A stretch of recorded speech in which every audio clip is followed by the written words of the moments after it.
이봐, 노인장. 눈깔이 삐었어? 이걸 구두라고 고쳐놓은 거야?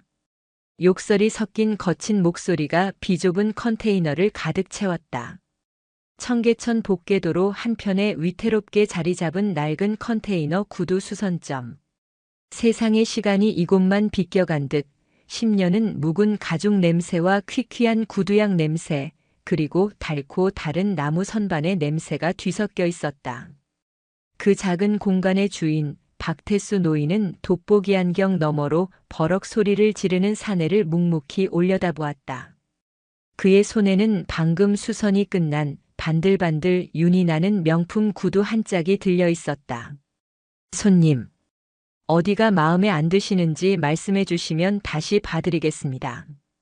주름진 손으로 구두를 고쳐쥔 태수의 목소리는 조용했지만 그 안에는 30년 넘게 한자리를 지켜온 장인의 자부심이 묻어 있었다. 어디냐고? 이걸 지금 말이라고 해. 사내는 구두를 확 낚아채더니 바닥에 내동댕이 쳤다. 멀쩡하던 구두코에 흠집이 생겼다. 껄렁한 자세로 선 그의 이름은 황철민. 을지로 일대에서 암약하는 신흥 조직 청계파의 막내 격인 행동대원이었다. 비싼 양복을 걸쳤지만 몸에 맞지 않는 옷처럼 어색했고 값싼 향수 냄새가 그의 천박함을 더욱 도드라지게 했다. 이 구두가 얼마짜리인 줄 알아? 이걸 이따위로 망쳐놓고 돈을 받겠다고. 야, 노인네. 장사하기 싫어? 황철민은 일부러 큰 소리를 내며 주변의 시선을 끌었다. 그의 목적은 처음부터 수선비가 아니었다. 이 일대 상권을 장악하려는 조직의 계획에 따라 가장 만만해 보이는 이 낡은 컨테이너부터 손봐주려는 속셈이었다. 분명히 흠집 없이 깨끗하게 고쳐드렸습니다. 손님이 직접 확인까지 하지 않으셨습니까? 태수는 허리를 펴고 황철민을 정면으로 마주했다. 평생 정직하게 살아온 그의 눈빛은 흔들림이 없었다. 그 당당함에 황철민의 심기가 더욱 뒤틀렸다. 이게 지금 어디서 눈을 똑바로 뜨고 말대꾸야. 내가 확인을 했다고. 이 노인네가 진짜 치매가 왔나? 황철민이 삿대질하며 태수의 어깨를 거칠게 밀쳤다. 비좁은 공간에서 노쇠한 태수의 몸이 휘청이며 작업 도구들이 널린 선반에 부딪혔다. 쨍그랑 낡은 유리병이 바닥에 떨어져 깨지는 소리가 났다. 바로 그 순간이었다.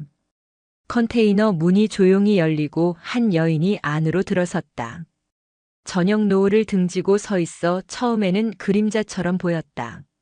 하지만 그녀가 안으로 들어서는 순간 컨테이너 안의 공기가 삽시간에 바뀌었다. 군더더기 없는 단정한 복장, 흐트러짐 없는 자세, 그리고 무엇보다 고요하지만 모든 것을 꿰뚫어 보는 듯한 그 눈빛. 그녀의 시선은 먼저 바닥에 주저앉은 할아버지에게, 그리고 깨진 유리 조각에, 마지막으로 황철민의 얼굴에 가닿았다. 그저 쳐다봤을 뿐인데 황철민은 마치 차가운 칼날이 목에 닿은 듯한 서늘함을 느꼈다. 할아버지. 여인의 목소리는 낮고 차분했다.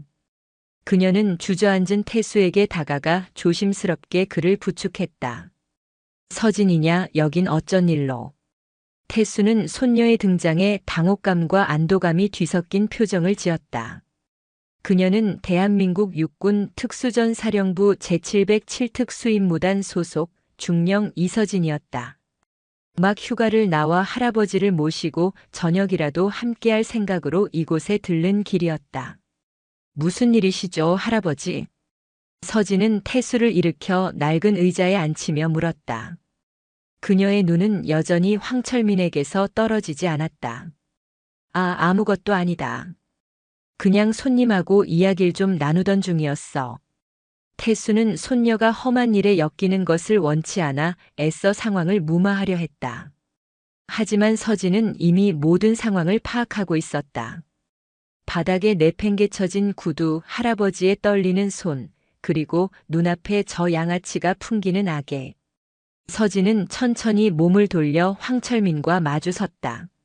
선생님, 구두에 무슨 문제라도 있습니까? 그녀의 말투는 정중했지만 그 안에 담긴 무게감은 결코 가볍지 않았다.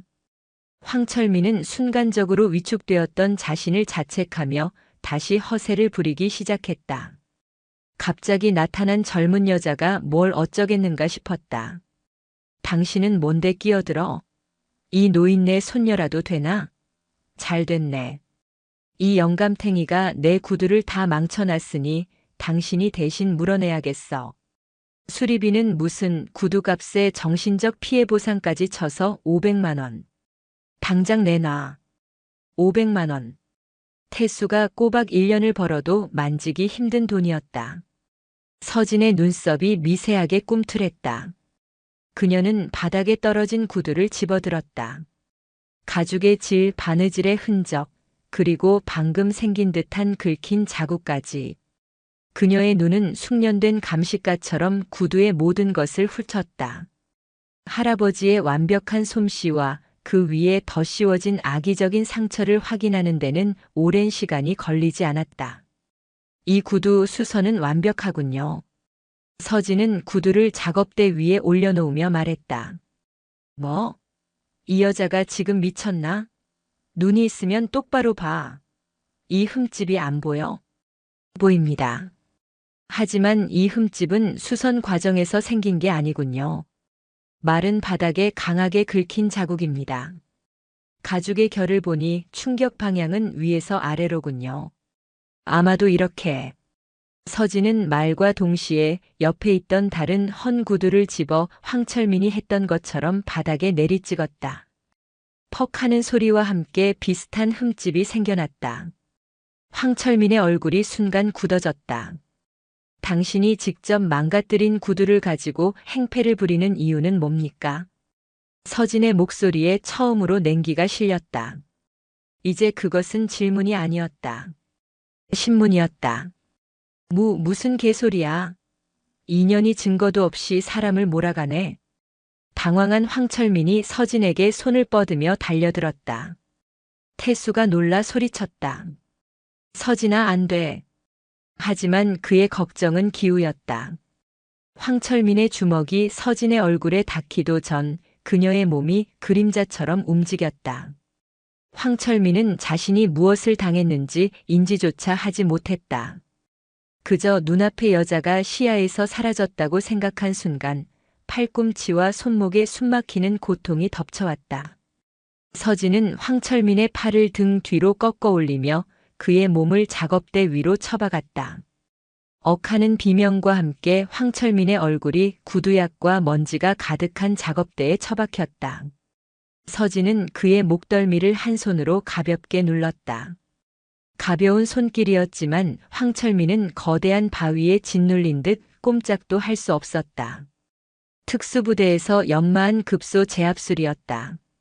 최소한의 움직임으로 최대한의 고통과 무력화를 이끌어내는 기술. 다시 묻겠습니다. 당신 정체가 뭡니까? 이거 안나? 너 내가 누군지 알아? 모릅니다. 알고 싶지도 않고요. 하지만 한 가지는 확실히 알겠군요. 당신은 지금 민간인을 상대로 협박 및 폭행을 시도했습니다. 서진은 꺾어 잡은 그의 손목에 조금 더 힘을 가했다. 뼈가 으스러지는 듯한 고통에 황철민이 비명을 질렀다. 아, 알았어. 잘못했어. 놔줘. 할아버지께 사과하십시오. 서진의 목소리는 얼음장 같았다. 황철민은 자존심과 고통 사이에서 갈등했지만 부러질 듯한 팔의 고통이 결국 그의 자존심을 이겼다. 죄송합니다. 어르신, 제가 잘못했습니다. 그제야 서진은 잡고 있던 손을 놓아주었다. 황철민은 작업대에서 굴러떨어지듯 내려와 꺾인 팔을 부여잡고 헐떡였다. 그는 경악과 공포 그리고 치욕이 뒤섞인 눈으로 서진을 노려보았다. 저 여자는 보통 내기가 아니었다. 그가 지금까지 상대해온 어설픈 주먹들과는 차원이 달랐다. 이름이 뭡니까? 황철민. 기억해두겠습니다. 황철민 씨. 다시는 저희 할아버지 앞에 나타나지 마십시오. 그리고 이 구두갑, 서진은 지갑에서 빳빳한 지폐 몇 장을 꺼내 작업대 위에 놓았다. 당신이 망가뜨린 구두 값을 치르고 가져가시던가. 아니면 그냥 꺼지시던가. 황철민은 아무 말도 하지 못했다. 그는 치욕에 떨리는 몸을 일으켜 바닥에 떨어진 자기 구두를 절뚝이며 주워들었다. 그리고 컨테이너를 나가기 직전 뒤를 돌아보며 증오가 가득 담긴 눈으로 서진을 쏘아붙였다. 그 눈빛은 오늘 일은 절대로 잊지 않겠다고 말하고 있었다. 황철민이 사라진 후 컨테이너 안에는 무거운 침묵이 흘렀다. 태수는 한숨을 쉬며 손녀를 바라보았다. 서진아, 괜찮으냐? 저는 괜찮습니다. 할아버지는요? 다치신 곳은 없으세요? 나는 괜찮다만 일을 크게 만든 것 같구나. 저런 자들은 한번 원한을 품으면 쉽게 단념하지 않는데. 노인의 얼굴에 깊은 수심이 어렸다. 서진은 할아버지의 거친 손을 부드럽게 잡았다. 평생 굳은 살이 박여 딱딱했지만 세상에서 가장 따뜻한 손이었다. 부모님을 일찍 여인 자신을 이 손으로 키워내셨다. 이 작은 컨테이너에서 평생을 바쳐 자신을 지켜주셨다. 걱정 마세요, 할아버지. 아무 일도 없을 겁니다. 제가 있잖아요. 서진은 할아버지를 안심시키려 미소를 지었다. 하지만 그녀의 눈은 조금 전 황철민이 사라진 어두운 골목을 향해 있었다. 그의 마지막 눈빛이 마음에 걸렸다. 단순한 협박이 아니었다. 그 눈빛에는 비열하고 끈질긴 독사의 그림자가 어른거리고 있었다. 그날 밤 서진은 할아버지 댁에서 잠을 청했다.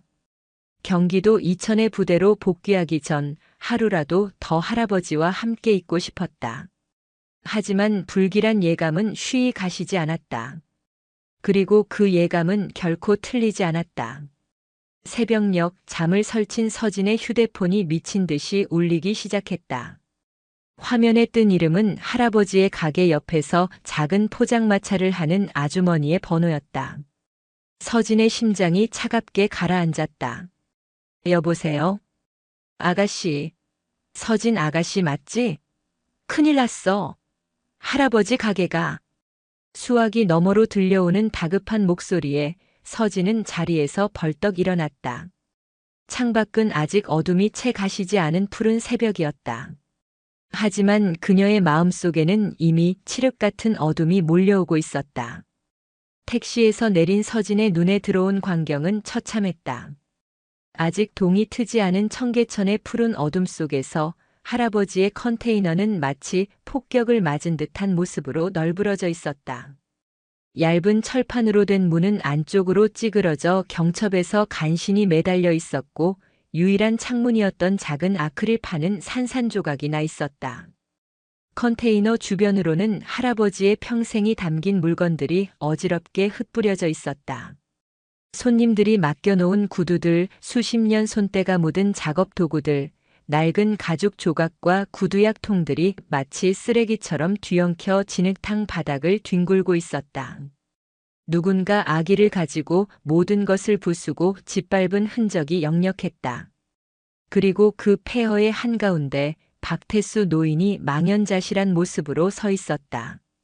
새벽의 차가운 공기 속에서 노인은 외투도 걸치지 않은 얇은 작업복 차림으로 부서진 자신의 세상을 그저 멍하니 내려다보고 있었다.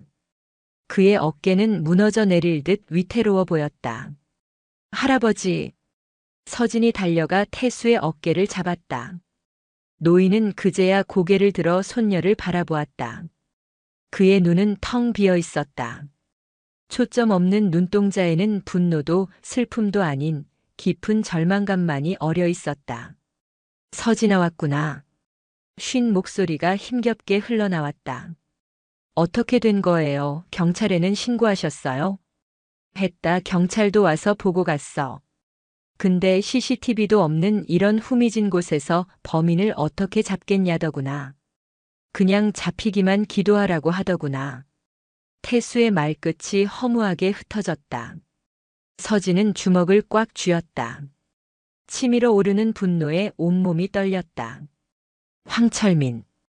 그놈의 짓이 분명했다. 어제의 그 비열한 눈빛이 다시 떠올랐다. 힘없는 노인에게 앙심을 품고 이 새벽에 몰래 찾아와 이토록 잔인한 보복을 한 것이다. 서진은 엉망이 된 컨테이너 안으로 들어섰다. 내부는 더욱 가관이었다. 할아버지가 아끼던 낡은 재봉틀은 발길질에 넘어져 있었고 벽에 걸려있던 단골 손님들과 찍은 낡은 흑백 사진들은 갈기갈기 찢겨 바닥에 나뒹굴고 있었다. 그것은 단순한 기물 파손이 아니었다. 한 인간의 삶과 자부심을 송두리째 짓밟아 버리려는 명백한 폭력이었다. 그때 바닥에 떨어진 무언가가 서진의 눈에 띄었다. 작은 금속 조각이었다. 서진은 조심스럽게 그것을 집어들었다. 값싼 도금으로 만들어진 라이터였다. 그리고 그 표면에는 조잡한 용 문양과 함께 청계파라는 글자가 새겨져 있었다. 역시 그놈들이었다. 서진은 라이터를 손안에 넣고 강하게 움켜쥐었다. 차가운 금속의 감촉이 그녀의 분노를 더욱 단단하게 만들었다. 서진아, 이제 그만하자. 등 뒤에서 들려온 할아버지의 목소리에 서진은 천천히 돌아보았다. 태수는 바닥에 주저앉아 찢어진 사진 조각 하나를 힘없이 매만지고 있었다. 뭘 그만둬요, 할아버지. 이건 명백한 범죄예요. 그놈들 반드시 잡아서 죗값을 치르게 해야 해요. 됐다, 내가 뭘 더 하겠냐. 평생 이렇게 살아왔는데 이제는 힘도 없고 그만둘 때가 된 게지. 태수는 고개를 떨궜다. 그의 목소리에는 깊은 패배감이 묻어 있었다. 30년 넘게 지켜온 삶의 터전이 하룻밤 사이에 잿더미가 된 현실 앞에서 노인의 정신력은 이미 무너져 내리고 있었다. 평생 누구에게도 굽히지 않았던 장인의 자부심이 야비한 폭력 앞에 산산조각 난 것이다. 할아버지, 그런 말씀 마세요. 다시 시작하면 되죠. 제가 다 도와드릴게요. 아니다. 서진아. 저놈들은 보통 사람들이 아니야. 내가 너까지 위험하게 만들 수는 없다. 나는 괜찮다. 나는 정말 괜찮아. 괜찮다는 할아버지의 말은 괜찮지 않다는 절규처럼 들렸다. 서진은 더 이상 아무 말도 할 수 없었다. 할아버지의 어깨를 감싸 안았다. 작고 앙상한 할아버지의 몸이 가늘게 떨리고 있었다. 그 순간 서진의 머릿속에서 무언가가 명확해졌다. 이것은 단순히 할아버지의 가게를 복구하는 문제로 끝날 일이 아니었다. 이것은 한 인간의 존엄성에 대한 문제였다. 평생을 성실하게 살아온 노인의 삶을 무참히 짓밟은 자들을 이대로 용서할 수는 없었다. 법, 경찰, 그들이 이 깊은 절망과 상처를 제대로 보상해 줄 수 있을까? 서진은 고개를 저었다. 그녀가 아는 세상의 방식은 때로 너무나 더디고 불공평했다. 이 일은 그녀의 방식으로 끝내야만 했다. 며칠 후 서진은 예정보다 일찍 부대로 복귀했다. 경기도 이천에 위치한 707 특수임무단 통칭 백호 부대. 국가급 대테러 임무를 수행하는 대한민국 최정예 특수부대였다. 위병소를 통과하는 서진의 지프 차량 앞으로 근무 중인 초병이 다가와 우렁찬 목소리로 외쳤다. 충성. 중대장님 복귀하셨습니까? 서진은 창문을 내리고 짧게 경례를 받았다. 수고 많다. 부대 안으로 들어서자 특유의 긴장감과 활기가 그녀를 감쌌다. 연병장에서는 대원들이 완전 군장을 한 채 구보를 하고 있었고 사격장에서는 총성이 간헐적으로 울려 퍼졌다. 이곳은 그녀의 또 다른 집이자 그녀 자신을 가장 단단하게 만들어준 용광로 같은 곳이었다. 그녀는 자신의 집무실로 향했다. 중령 이서진이라는 명패가 붙은 문을 열고 안으로 들어섰다. 책상 위에는 각종 작전 서류들이 깔끔하게 정리되어 있었다. 그녀는 잠시 눈을 감고 숨을 골랐다. 할아버지의 텅 빈 눈동자와 부서진 컨테이너의 모습이 눈앞에 어른거렸다. 안 되면 되게 하라. 707부대의 슬로건이 그녀의 머릿속을 스쳐 지나갔다. 불가능을 가능으로 만드는 것. 그것이 바로 이곳 특수임무단 대원들의 정신이었다. 서진은 눈을 떴다. 그녀의 눈빛은 더 이상 슬픔이나 분노에 젖어 있지 않았다. 목표를 설정한 저격수의 눈빛처럼 차갑고 냉철하게 변해 있었다. 그녀는 컴퓨터를 켜고 보안 네트워크에 접속했다. 그녀가 가진 권한과 네트워크를 이용하면 청계파 같은 신흥 조무래기 조직의 정보를 파악하는 것은 그리 어려운 일이 아니었다. 그녀의 손가락이 키보드 위에서 빠르게 움직이기 시작했다. 을지로 황철민 청계파. 몇 개의 키워드를 조합해 검색하자 관련 정보들이 화면 위로 떠오르기 시작했다. 그들이 운영하는 불법 도박장, 유흥업소, 그리고 그들의 자금 흐름과 조직 체계도. 정보는 파편적이었지만 서진의 머릿속에서는 흩어진 조각들이 하나의 거대한 그림으로 맞춰지고 있었다. 그림의 중심에는 전 회장이라 불리는 자가 있었다. 청계파의 실질적인 보스. 본명은 전상철. 과거 다른 조직에서 밀려나 을지로의 재개발 이권에 개입하며 세력을 키운 인물이었다. 황철민은 그저 그의 손발에 불과한 최하위 조직원이었다. 서진은 모니터를 응시하며 생각에 잠겼다. 썩은 나무를 상대할 때는 잔가지를 쳐내는 것으로는 부족하다. 뿌리째 뽑아버려야 한다. 황철민 한 명을 응징하는 것은 의미가 없었다. 그를 움직이는 머리와 그에게 자금을 대는 몸통까지 모두 잘라내야 했다. 그녀는 작전 계획을 세우기 시작했다. 이것은 군의 공식적인 작전이 아니었다. 이서진 중령이 아닌 한 노인의 손녀로서 행하는 사적인 복수였다. 하지만 그녀는 군인으로서 배운 모든 것을 이 작전에 쏟아부을 생각이었다. 정보 수집, 침투, 타격, 그리고 퇴출. 모든 과정은 한치의 오차도 없이 완벽해야 했다. 실패는 용납되지 않았다. 며칠 동안 서진은 낮에는 완벽한 군인으로, 밤에는 치밀한 작전 계획가로 이중 생활을 했다. 그녀는 청계파의 활동 반경, 조직원들의 개인 신상, 그들의 아지트 위치까지 모든 정보를 수집하고 분석했다. 마치 대테러 작전을 준비하듯 그녀는 모든 변수를 계산하고 최적의 공격 루트를 설계했다. 그리고 그녀는 함께할 팀원을 물색하기 시작했다. 이 일은 혼자서 할 수 없었다. 믿을 수 있고 실력이 확실하며 무엇보다 자신의 뜻을 이해하고 따라줄 사람이 필요했다. 그녀의 머릿속에 몇몇 얼굴이 떠올랐다. 과거 생사를 함께 넘나들었던, 이제는 군을 떠나 각자의 삶을 살고 있는 옛 부대원들이었다. 서진은 수화기를 들었다. 첫 번째 전화를 걸 상대는 정해져 있었다. 그는 부대 최고의 폭파 및 전술 장비 전문가였고 지금은 용산 전자상가에서 작은 전파상을 운영하고 있었다. 나다. 잘 지냈나 박하사. 수화기 너머에서 잠시 침묵이 흐르더니 이내 반가움과 의아함이 섞인 목소리가 들려왔다. 중대장님, 이 밤중에 어쩐 일이십니까? 별일 없으시죠? 서진은 잠시 창밖의 어둠을 바라보았다. 부대의 불침번들이 일사불란하게 움직이는 모습이 보였다. 별일이 생길 것 같다. 자네 도움이 좀 필요해서. 그녀의 목소리는 낮고 단호했다. 오랜만에 재미있는 작전 하나 같이 해보지 않겠나? 수화기 너머 옛 부대원의 눈빛이 변하는 것이 느껴지는 듯 했다.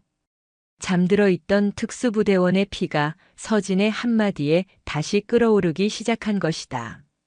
이제 작전의 서막이 올랐다. 서울 용산 전자상가 좁은 골목길에 위치한 알파전자.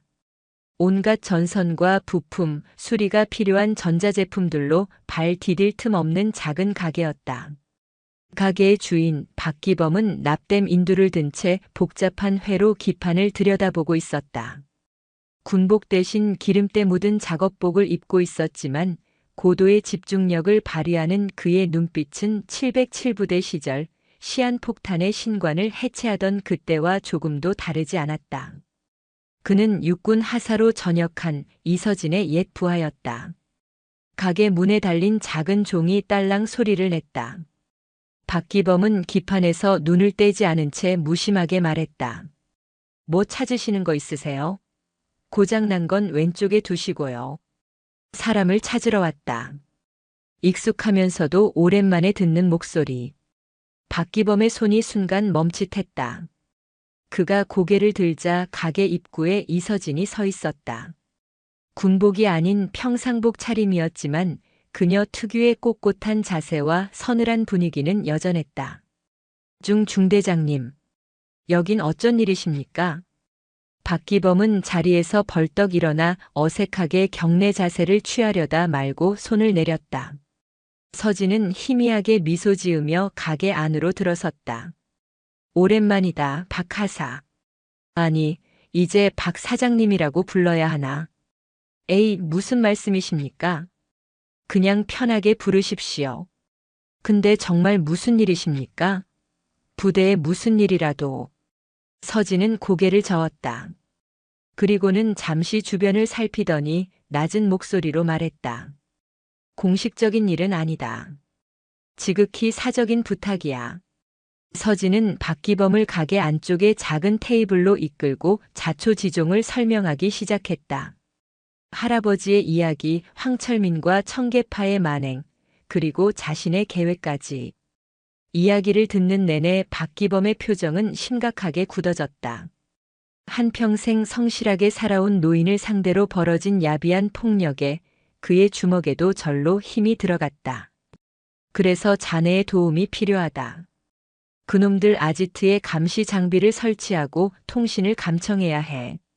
자금 흐름을 파악하기 위해선 내부 전산망에도 접근해야 하고. 모든 설명을 마친 서진이 박기범을 똑바로 바라보며 말했다. 이것은 위험한 일이었다. 실패하면 모든 책임은 자신들이 져야 했다. 범죄 조직을 상대로 한 불법 사찰과 해킹. 군인의 신분으로는 상상도 할 수 없는 일이었다. 박기범은 잠시 말이 없었다. 그는 자신의 거친 손을 내려다보았다.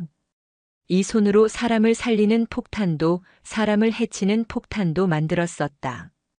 이제는 낡은 라디오나 고치며 조용히 살아가려 했지만 그의 가슴 속에는 여전히 불의를 참지 못하는 특수부대원의 피가 흐르고 있었다. 무엇보다 이서진은 그가 목숨을 걸고 따랐던 상관이었다. 그녀가 이토록 간절하게 도움을 청하는 데에는 분명 그만한 이유가 있을 터였다. 알겠습니다. 박기범이 짧게 대답했다. 까짓거 몸이 좀 근질근질하던 참이었습니다. 중대장님 작전이라는데 제가 빠질 수 있습니까? 그의 눈빛이 다시 예리하게 빛나기 시작했다. 필요한 장비 목록을 주십시오. 세상에 없는 물건이라도 만들어 드리겠습니다. 서진의 얼굴에 비로소 옅은 안도감의 미소가 떠올랐다. 천군만마를 얻은 기분이었다. 두 번째로 서진이 찾아간 인물은 김도식이었다. 부대 최고의 침투 및 은밀 기동 전문가. 뱀처럼 소리 없이 움직여 적의 심장부에 비수를 꽂는 역할을 도맡았던 인물이었다. 그는 저녁 후 작은 흥신소를 운영하며 사람 찾는 일을 하고 있었다. 물론 합법적인 테두리 안에서였다.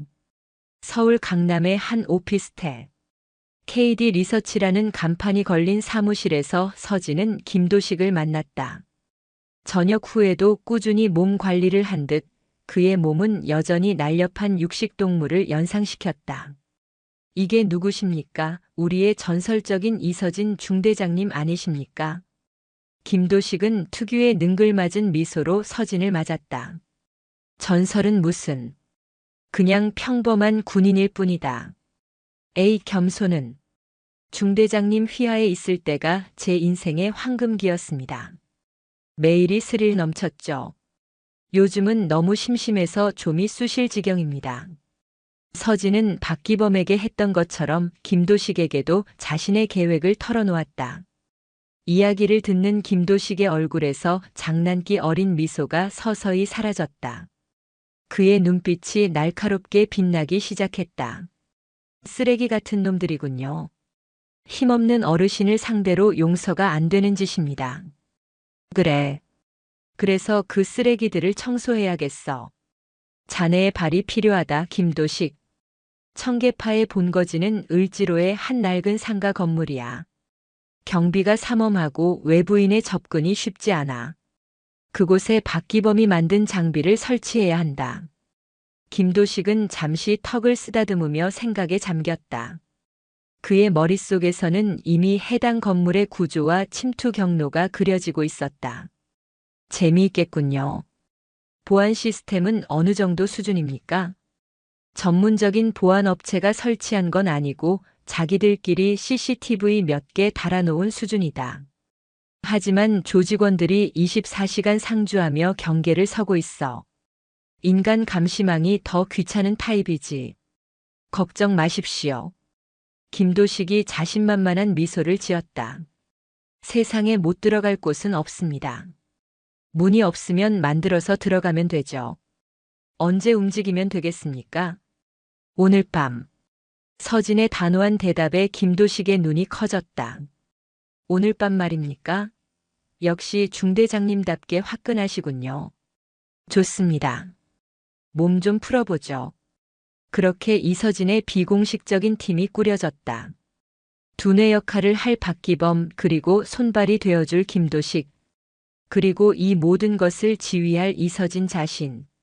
3명의 전직 및 현직 707부대원들은 대한민국 심장부에서 그들만의 비밀 작전을 개시하기로 결의했다. 그날 밤 자정 을지로의 어두운 뒷골목.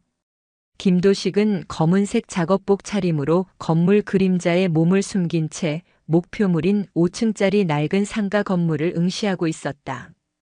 청계빌딩이라는 이름이 붙은 그 건물 전체가 청계파의 소굴이었다. 1층은 위장용 유령회사, 2층과 3층은 불법 도박장, 4층은 조직원 합숙소, 그리고 5층이 바로 보스인 전상철의 사무실 겸 아지트였다. 목표 건물 진입 5분 전. 이상 없나? 귀에 꽂힌 초소형 무전기에서 서진의 목소리가 들려왔다. 그녀는 인근 건물의 옥상에서 저격용 스코프가 달린 고성능 망원경으로 현장을 지휘하고 있었다. 여긴 이상무. 저기 순찰 도는 멍청이 2명만 처리하면 바로 진입 가능합니다. 김도식은 건물 뒤편에서 담배를 피우며 노닥거리는 조직원 2명을 가리키며 말했다. 박하사 준비됐나? 서진이 다시 물었다. 예, 중대장님. 저놈들 휴대폰 신호 잡았습니다. 지금부터 딱 30초 동안만 저놈들 휴대폰을 먹통으로 만들겠습니다. 그 사이에 처리하십시오. 근처에 주차된 봉고차 안에서 박기범이 노트북과 복잡한 장비들을 조작하며 대답했다. 그가 만든 휴대용 전파 교란 장치였다. 작전 개시. 서진의 나지막한 명령과 함께 박기범이 엔터키를 눌렀다. 순간 담배를 피우던 조직원들의 휴대폰 화면이 동시에 까맣게 변했다. 뭐야, 이거 왜 이래? 내 것도 안 되는데? 아, 폰 바꿀 때가 됐나? 그들이 휴대폰에 정신이 팔린 것은 불과 몇 초. 그 짧은 순간 김도식의 몸이 어둠 속에서 튀어나갔다. 그는 소리 없이 2명의 등 뒤로 접근해 양손으로 정확하게 그들의 목 뒤 급소를 가격했다. 억소리도 내지 못하고 2명의 조직원은 그대로 바닥에 쓰러져 깊은 잠에 빠져들었다. 김도식은 쓰러진 조직원들을 순식간에 골목 가장 깊은 곳으로 끌고 가 숨겼다. 처리 완료. 진입한다. 그는 건물 뒤편의 낡은 가스 배관을 잡고 마치 중력을 거스르는 것처럼 가볍게 벽을 타기 시작했다. 현역 시절 수직 암벽을 오르내리던 솜씨가 조금도 녹슬지 않았다. 순식간에 3층 창문에 도달한 그는 미리 준비한 도구로 소리 없이 창문을 열고 안으로 스며들어갔다. 내부는 담배 연기와 술 냄새로 자욱했다. 불법 도박장이 있는 3층이었다. 늦은 시간임에도 수십 명의 사람들이 도박에 열중하고 있었다. 김도식은 환풍구를 통해 천장으로 올라가 고양이처럼 조용히 움직이며 목표 지점으로 향했다. 그의 손에는 박기범이 만든 초소형 무선 카메라와 도청 장치가 들려 있었다. 그의 목표는 총 3군데였다.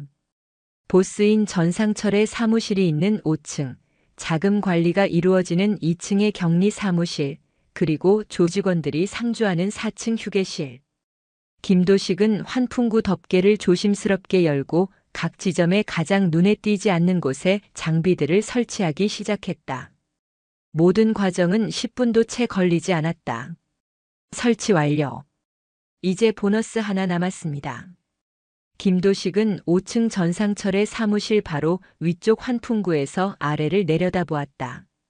마침 전상철이 부하 몇 명과 심각한 표정으로 대화를 나누고 있었다. 무슨 보너스? 서진의 물음에 김도식이 씩 웃었다. 이 양반 서랍에 선물 하나 넣어드리고 가려고 합니다. 그가 꺼내든 것은 USB 하나였다. 박기범이 만든 특수 해킹 프로그램이 담긴 USB였다. 저것을 전상철의 개인 컴퓨터에 꽂기만 하면 청계파의 모든 내부 자료를 실시간으로 빼낼 수 있었다. 김도식은 전상철과 부하들이 잠시 다른 곳으로 이동한 틈을 타 번개처럼 사무실 안으로 잠입했다. 그리고 보스의 컴퓨터 본체 뒷면에 USB를 꽂고 다시 소리 없이 환풍구로 사라졌다.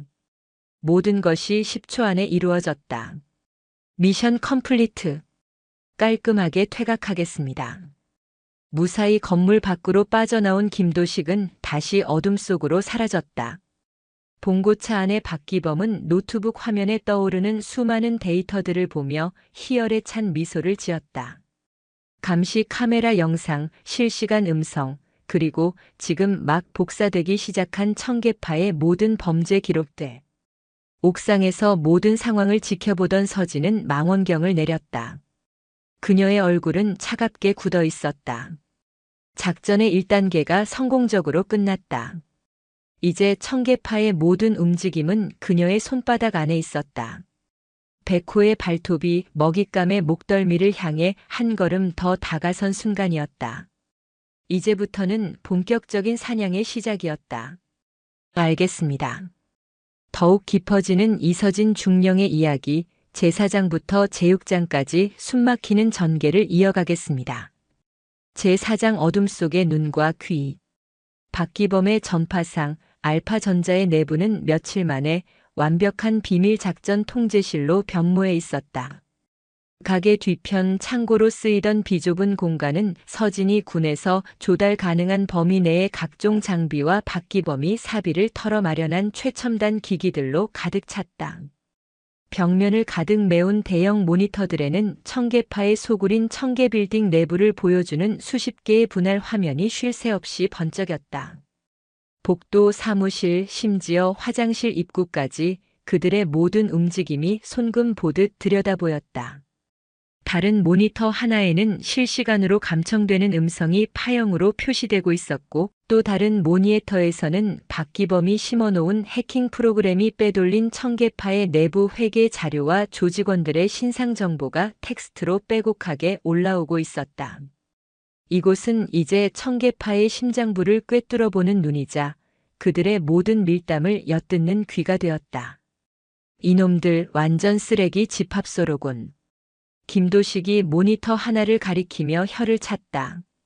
화면 속에서는 황철민을 비롯한 조직원 몇몇이 빚을 갚지 못한 채무자를 집단으로 구타하고 있었다. 비명과 욕설이 스피커를 통해 생생하게 흘러나왔다. 단순한 동네 건달 수준이 아니야. 자금 흐름을 보니 불법 도박장 수입이 전체의 절반을 넘고 나머지는 고리대 금업과 유흥업소 고호비 명목으로 갈취한 돈이야. 점조직 형태로 움직이고 자금 세탁도 꽤나 전문적으로 하고 있어. 박기범이 회계 장부를 분석하며 말했다. 그의 손가락이 키보드 위를 현란하게 움직였다. 암호화된 파일을 해독하고 차명 계좌의 흐름을 역추적하는 그의 모습은 영락없는 사이버 수사대의 에이스 요원 같았다. 서진은 팔짱을 낀 채 5층 회장실을 비추는 메인 모니터를 말없이 응시하고 있었다. 화면 속에서 보스 전상철은 값비싼 양주를 마시며 누군가와 통화하고 있었다. 도청 장치를 통해 그의 목소리가 선명하게 들려왔다. 예, 양 의원님. 그럼요. 이번 재개발 건만 잘 처리해 주시면 제가 의원님 노후는 확실하게 책임지겠습니다. 하하. 예, 예. 조만간 따로 찾아뵙고 인사 올리겠습니다. 양 의원. 서진이 나지막이 중얼거렸다. 박기범이 즉시 해당 이름을 검색하기 시작했다. 찾았습니다. 양진수. 서울시 중구의회 의원입니다. 도시계획위원회 소속이군요. 을지로 일대 재개발 사업에 영향력을 행사할 수 있는 위치에 있습니다. 역시 단순히 상인들 돈이나 뜯는 수준이 아니었어. 재개발 이권을 노리고 정치권과 결탁하려는 속셈이군. 서진의 눈빛이 더욱 차가워졌다. 일이 점점 더 복잡하고 더러워지고 있었다. 힘없는 상인들을 짓밟아 그 피눈물로 자신들의 성을 쌓고 부패한 정치인과 손잡고 더 큰 부와 권력을 손에 쥐려는 전형적인 악의 고리. 할아버지의 컨테이너를 부순 것은 그 거대한 악행의 시작에 불과한 작은 파문이었을 뿐이다. 중대장님, 이놈들 다음 타겟이 정해진 것 같습니다. 김도식이 한쪽 모니터를 가리켰다. 화면 속에는 청계파의 행동대장 격인 인물이 부하들에게 지시를 내리고 있었다. 내일 저녁까지 을지면옥에서 돈을 받아와. 그 영감쟁이가 끝까지 버티는데 이번에는 아예 무릎을 꿇려버려. 아들 내미가 학교 어디 다니는지도 알아보고. 을지면옥. 을지로 일대에서 수십 년간 한자리를 지켜온 노포였다. 그대를 이어 냉면 맛을 지켜온 곳으로 할아버지처럼 오랜 시간 정직하게 장사를 해온 상징적인 가게였다. 청계파는 그곳을 본보기로 삼아 다른 상인들의 저항 의지를 완전히 꺾어버릴 심산이었다. 저 개자식들이 가족까지 건드려? 김도식의 얼굴에 분노가 어렸다. 서진은 말없이 화면을 노려보았다. 을지면옥 노사장의 얼굴 위로 절망에 빠져있던 할아버지의 얼굴이 겹쳐졌다. 더 이상의 피해자가 나오는 것을 좌시할 수 없었다. 움직일 때가 됐다. 서진이 마침내 입을 열었다. 그녀의 목소리는 강철처럼 단단했다. 첫 번째 목표는 을지면옥을 지키는 것이다. 하지만 단순히 놈들을 막는 것에서 그치면 안 돼. 이번 기회에 놈들에게 공포를 심어줘야 한다. 보이지 않는 존재가 자신들의 모든 것을 알고 있고 자신들을 심판하고 있다는 공포를. 서진은 작전판으로 사용하는 대형 화이트보드 앞으로 걸어갔다. 그녀는 마커를 들고 청계 빌딩의 도면과 조직원들의 사진을 붙여놓은 보드 위에 선을 긋기 시작했다. 그녀의 머릿속에서는 이미 완벽한 작전 계획이 수립되고 있었다. 박하사. 자네는 양진수 의원과 전상철의 관계를 더 깊게 파고들어줘. 두 사람 사이에 오고 간 뇌물의 증거를 찾아내야 한다. 통화 기록, 계좌 내역, 뭐든 좋아. 확실한 물증을 확보해. 예, 알겠습니다. 그쪽 전문입니다. 박기범이 자신만만하게 대답했다. 김도식. 자네는 내일 나하고 같이 움직인다. 우리는 유령이 될 거야. 놈들 눈에는 보이지 않지만 놈들의 모든 것을 망가뜨리는 유령. 서진의 눈이 번뜩였다. 김도식은 말없이 고개를 끄덕였다. 그의 가슴이 오랜만에 뛰기 시작했다. 현역 시절 적진에 침투하기 직전의 그 긴장감과 흥분이 온몸을 감쌌다. 작전명은 고스트. 서진이 화이트보드 위에 두 글자를 적었다. 지금부터 우리는 청계파의 악몽이 된다. 그녀의 선언에 낡은 창고 안의 공기가 팽팽하게 당겨졌다. 세 사람은 말없이 서로의 얼굴을 바라보았다. 군복은 입고 있지 않았지만 그들의 눈빛은 이미 대한민국 최정예 요원의 그것으로 돌아와 있었다. 국가가 명한 임무는 아니었지만 그들은 지금 자신의 모든 것을 걸고 가장 중요한 임무를 수행하고 있었다. 정의를 지키고 소중한 사람을 지키기 위한 그들만의 전쟁이었다. 다음 날 저녁이 되기까지 그들은 뜬 눈으로 밤을 새우며 작전을 준비했다. 박기범은 청계파의 통신망을 헤집고 다니며 전상철과 양진수 의원 사이의 검은 거래 내역을 추적했고, 김도식은 을지면옥 주변의 지형지물을 파악하며 최적의 침투 및 도주 경로를 숙지했다. 서진은 전체적인 작전을 조율하며 동시에 자신의 몸을 최상의 상태로 끌어올렸다. 그녀는 부대에서 매일 하던 것처럼 수시간의 격투기 훈련과 체력 단련을 소화했다. 분노는 차갑게 식히고 이성은 날카롭게 벼렸다. 오직 목표를 달성하기 위한 완벽한 인간 병기로서 자신을 재정비했다. 그리고 마침내 결전의 시간이 다가왔다. 어둠이 내린 을지로의 뒷골목, 을지면옥의 낡은 간판 불빛이 위태롭게 깜빡이고 있었다. 그 불빛 아래로 검은색 승용차 한 대가 멈춰섰다. 차에서 내린 것은 황철민을 포함한 청계파 조직원 4명이었다. 그들의 얼굴에는 비열한 미소가 걸려 있었다. 오늘 밤 저 고집 센 노인네의 가게를 쑥대밭으로 만들 생각에 잔뜩 신이 난 표정이었다. 하지만 그들은 알지 못했다. 그들이 내린 바로 그 순간부터 자신들이 보이지 않는 사냥꾼의 조준경 안에 들어왔다는 사실을. 길 건너편 건물의 옥상, 짙은 어둠 속에서 두 쌍의 눈이 그들을 차갑게 내려다보고 있었다. 타겟 진입. 어조는 정문, 비조는 후문으로. 황철민이 의기양양하게 손짓하며 을지면옥으로 향했다. 그와 다른 조직원 1명이 앞장섰고 나머지 2명은 뒷문으로 돌아갔다. 가게 안에 있는 노부부를 완벽하게 압박하려는 계획이었다. 길 건너편 건물 옥상. 서진은 야간 투시경이 장착된 망원경으로 그들의 움직임을 하나하나 쫓고 있었다. 그녀 옆에 엎드린 김도식은 이미 검은색 복면으로 얼굴을 가린 상태였다. 박하사 준비됐나? 서진이 초소형 무전기에 대고 나지막이 속삭였다. 준비 완료입니다.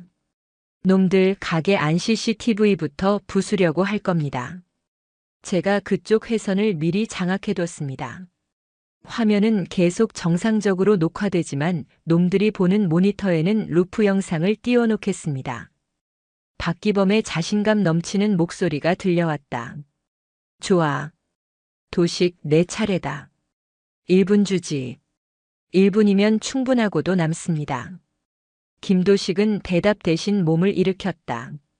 그는 옥상 난간에 설치된 로프에 몸을 묶고 망설임 없이 아래로 몸을 던졌다. 그의 몸은 소리 없이 어둠 속으로 녹아들었다.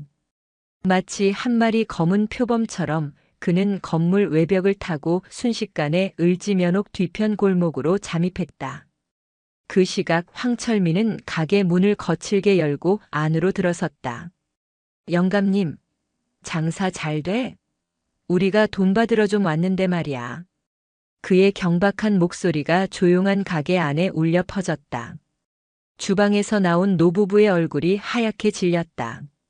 자네들 도대체 왜 이러는 겐가? 우리가 뭘 그리 잘못했다고. 잘못? 제때 돈 안 바친 게 잘못이지.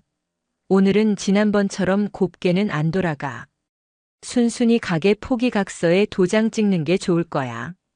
안 그러면 저기 예쁘게 장식해 놓은 그릇들 다 대가리 깨지는 수가 있어. 황철민이 진열장의 그릇들을 가리키며 협박했다. 그의 부하 1명은 계산대 옆에 작은 CCTV를 발견하고는 씩 웃으며 곤봉으로 카메라를 내리쳐 박살냈다. 하지만 그들은 몰랐다. 그들이 부순 것은 가짜 카메라였고 진짜는 천장의 환풍기 속에 숨겨져 그들의 모든 만행을 녹화하고 있다는 사실을. 한편 가게 뒷문으로 돌아간 조직원 2명은 굳게 닫힌 문 앞에서 실랑이를 벌이고 있었다. 아, 씨, 문이 왜 이렇게 안 열려? 잠겼나 본데? 그냥 부숴버려. 한 명이 어깨로 문을 세게 밀치려는 순간 등 뒤에서 지옥의 속삭임 같은 목소리가 들렸다. 그 문 그렇게 여는 게 아닐 텐데. 두 조직원이 소스라치게 놀라 뒤를 돌아봤다. 그곳에는 어느새 나타났는지 모를 검은 복면의 사내가 서 있었다. 달빛조차 들지 않는 어두운 골목에서 그의 모습은 마치 저승사자처럼 보였다. 뭐야 너. 한 명이 주먹을 휘두르며 달려들었다. 하지만 그의 주먹은 허공을 갈랐다. 김도식은 상체를 살짝 비트는 것만으로 그의 공격을 피하고 동시에 상대의 팔을 잡아채 꺾어버렸다. 뚜둑하는 불길한 소리와 함께 조직원이 비명을 질렀다. 남은 한 명이 겁에 질려 품에서 칼을 꺼내려 했다. 하지만 그보다 김도식의 발이 더 빨랐다. 그의 발이 정확하게 상대의 손목을 걷어찼고 칼은 땡그랑 소리를 내며 바닥에 떨어졌다. 이어진 발차기가 조직원의 명치를 정확하게 가격했다. 컥 하는 소리와 함께 거구의 사내가 거품을 물고 쓰러졌다. 김도식은 단 10초 만에 두 명의 건장한 남성을 완벽하게 제압했다. 그는 쓰러진 두 명의 입에 재갈을 물리고 손발을 묶어 골목 가장 구석진 곳에 던져놓았다. 후문 처리 완료. 30초 소요됐습니다. 무전기 너머로 들려오는 김도식의 보고에 서진은 짧게 대답했다. 잘했다. 이제 2단계 시작한다. 서진은 망원경에서 눈을 떼고 옆에 놓인 작은 컨트롤러를 집어들었다. 박기범이 특별히 제작해준 원격 조종 장치였다. 가게 안. 황철민은 노부부를 상대로 한창 협박의 수위를 높이고 있었다. 빨리 결정해 영감. 내 인내심도 바닥을 보이고 있다고. 그가 소리치는 순간 가게의 모든 불이 일제히 꺼졌다. 펑 하는 소리와 함께 완전한 암흑이 찾아왔다. 뭐야? 정전이야? 황철민과 그의 부하가 당황해서 소리쳤다. 노부부 역시 겁에 질려 비명을 질렀다. 전기 차단 완료. 다음은 음향 효과 들어갑니다. 박기범의 목소리가 무전기에서 들려왔다. 그 순간 가게 안에 설치된 스피커에서 기괴한 소리가 흘러나오기 시작했다. 처음에는 희미한 흐느낌 같던 소리가 점점 더 커지더니 이내 날카로운 여자의 비명 소리로 바뀌었다. 마치 공포 영화의 한 장면처럼 사방에서 울려 퍼지는 비명 소리에 조직원들은 완전히 공황 상태에 빠졌다. 으악! 이게 무슨 소리야? 귀신이다. 귀신이 나타났다. 바로 그때 어둠 속에서 무언가가 바람을 가르는 소리와 함께 날아와 황철민의 부하의 뒤통수를 정확하게 가격했다. 퍽 하는 둔탁한 소리와 함께 그가 쓰러졌다. 서진이 옥상에서 발사한 고무탄이었다. 비살상용이었지만 그 충격은 웬만한 몽둥이로 맞는 것과 맞먹었다. 크악! 누구야? 거기 누구야? 완전한 혼란 속에서 황철민은 허공에 대고 미친 듯이 주먹을 휘둘렀다. 그 순간 그의 귓가에 얼음처럼 차가운 목소리가 속삭였다. 내가 부순 것들에 대한 값을 치를 시간이다, 황철민. 목소리의 주인공은 어느새 가게 안으로 잠입한 김도식이었다. 황철민은 비명을 지르며 돌아섰지만 그를 기다리는 것은 강력한 팔꿈치 공격이었다. 김도식의 팔꿈치가 정확하게 그의 턱을 가격했고 황철민은 그대로 의식을 잃고 바닥에 쓰러졌다. 작전은 완벽하게 성공했다. 가게 안팎의 조직원 4명은 모두 제압되었고 노부부는 다친 곳 없이 무사했다. 김도식은 노부부에게 다가가 낮은 목소리로 말했다. 괜찮으십니까? 잠시 후에 경찰이 올 겁니다. 저희는 그냥 지나가던 시민이라고만 말씀해 주십시오. 그는 말을 마치고 다시 어둠 속으로 사라졌다. 몇 분 후 가게의 불이 다시 켜지고 박기범의 익명 신고를 받고 출동한 경찰들이 들이닥쳤다. 가게 안에는 의식을 잃고 쓰러진 조직원 2명과 그들이 가져온 협박용 각서, 그리고 그들의 범행이 고스란히 녹화된 CCTV 영상 데이터가 남아 있었다. 가게 밖 골목에서도 손발이 묶인 채 발견된 조직원 2명이 추가로 연행되었다. 사건은 정의로운 시민의 제보와 활약으로 일단락되었다. 같은 시각 서울의 한 고급 한정식집 별실. 청계파의 보스 전상철은 양진수 의원을 접대하며 비위를 맞추느라 여념이 없었다. 의원님, 이번 재개발 건만 잘 부탁드립니다. 제가 절대 섭섭지 않게 모시겠습니다. 전상철이 두툼한 돈 봉투를 양 의원 앞으로 슬며시 밀었다. 양 의원은 만족스러운 미소를 지으며 봉투를 받아 안으려 했다. 바로 그 순간이었다. 별실 안에 있던 최고급 오디오 스피커에서 갑자기 지지직거리는 소리가 나더니 2사람의 목소리가 흘러나오기 시작했다. 제가 의원님 노후는 확실하게 책임지겠습니다. 이번 재개발 건 걱정 마시오. 전 회장만 믿겠습니다. 조금 전 서진의 아지트에서 감청했던 2사람의 통화 내용이었다. 박기범이 한정식집의 와이파이 네트워크를 해킹해 블루투스 스피커로 녹음 파일을 재생시킨 것이었다. 이게 무슨 소리야? 전상철과 양 의원의 얼굴이 새하얗게 질렸다. 누가 우리의 대화를 녹음했단 말인가? 2사람이 서로를 의심의 눈초리로 쳐다보는 순간 이번에는 양 의원의 휴대폰이 울렸다. 발신자 번호는 표시 제한. 그가 떨리는 손으로 전화를 받자 기계로 변조된 목소리가 흘러나왔다. 양진수 의원. 당신의 검은 거래, 우리가 모두 지켜보고 있다. 전상철과 함께 가라앉고 싶지 않다면 지금 그 자리에서 나와라. 이건 첫 번째 경고다. 뚝. 전화는 그대로 끊겼다.